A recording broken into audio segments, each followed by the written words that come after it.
Hello everyone. आज हमारा lecture number 7 है। लेक्चर नंबर है origin and development of human rights.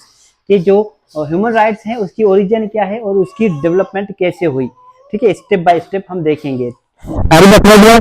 Origin of human rights traces back to ancient where ideas of justice and equality begin. मतलब ये बहुत कदीम जमाने से जो है इसकी शुरुआत हुई थी, जहां पर जो है एक इंसान के नजरिए और बराबरी जहां से जो है शुरुआत हुई कि आज से आप बराबर हैं, आज से आप शिकार करेंगे, उसके बाद हम शिकार करेंगे। मतलब ये जो आइडियाज जैसे आए ना, उस दिन से ये इसकी जो है ह्यूमन राइट्स की जो है शुरुआत हो गई थी। सबसे पहले आया था हमारे पास कोड ऑफ हैम्मुराबी।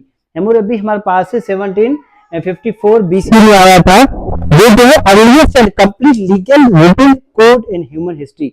ये जो ह्यूमन हिस्ट्री के अंदर ये सबसे पुराना और जो है सबसे मुकम्मल जो है एक ह्यूमन राइट्स से जो है रिटन में एक कोड था। आगे बात समझ में। Created by king Hammurabi. एक हैम्मुराबी जो है किंग थे, बादशाह थे, उन्होंने ये जो है हमारे पास कोड ऑफ हैम्मुराबी जो है क्रिएट किया था। ठीक है, ये किया था fair wages, property rights, unlawful harm etc. मतलब जो है अगर कोई मजदूर है, लेबर है, उनको जो है जायज उनकी जो मजदूरी है वो उनको मिले, उनका जो जायज हक है। एक शख्स को प्रॉपर्टी के हक से दिए गए। ठीक है, और अनलॉफुल हार्म की किसी को भी जो है आप नुकसान नहीं पहुंचा सकते। ये हमारे पास डिस्कस हुआ सारा कोड ऑफ हैम्मुराबी में। उसके बाद आया साइरस कैलेंडर।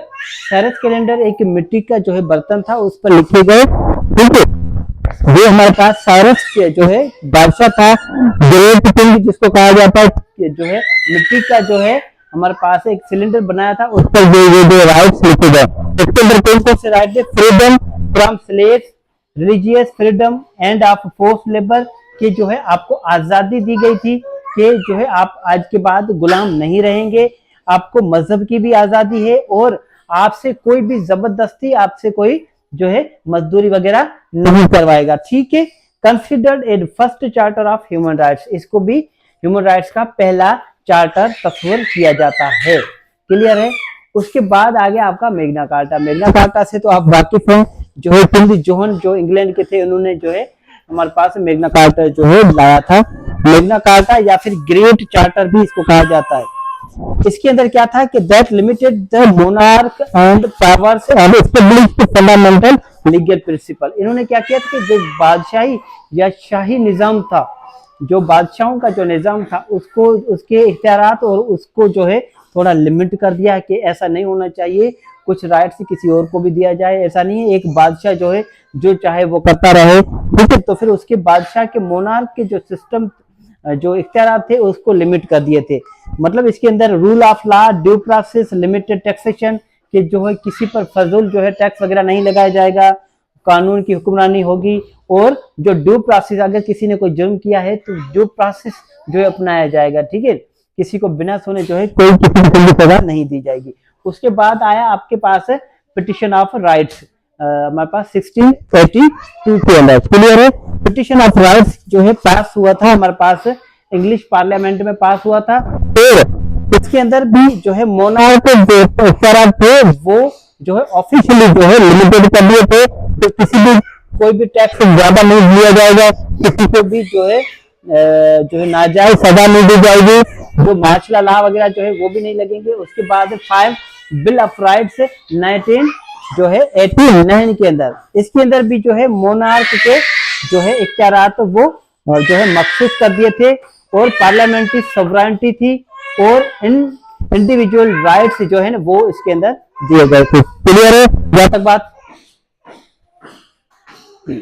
अच्छा, इसके बाद आया बिल ऑफ राइट्स 1791। ठीक है, इसके अंदर जो है फंडामेंटल राइट्स जो है दिए गए थे। ठीक है, जो कि हर एक कंट्री जो है फंडामेंटल राइट्स देती है, वही फंडामेंटल राइट्स इसके अंदर दिए थे, जहां से स्टार्टिंग हुई थी आपकी फंडामेंटल राइट की। उसके बाद आता है French declaration of the rights of man end of the citizen 1798।